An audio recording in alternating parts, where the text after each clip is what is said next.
Ladies and gentlemen, if you're using Ideogram and you would like to know how to download your images that you've created, I'm going to show you exactly that. So let's step straight up.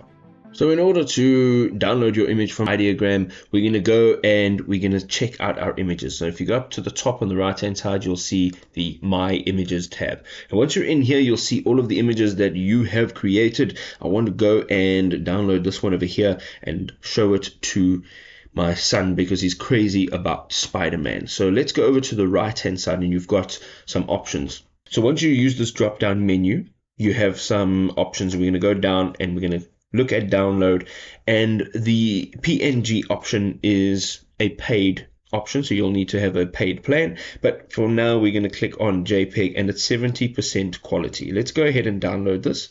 Okay, so it's downloaded. I'm going to go ahead and open it up, and I just want to have a look at what the quality actually is. So let's go ahead and let's open this up.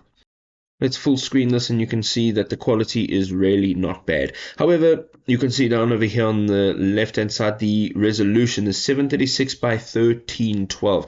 It's not a very large image, but it does look pretty detailed. I mean, if I'm zooming it in, you can see all the detail on the actual costume and the mask. So it looks pretty decent for a free image. It's good.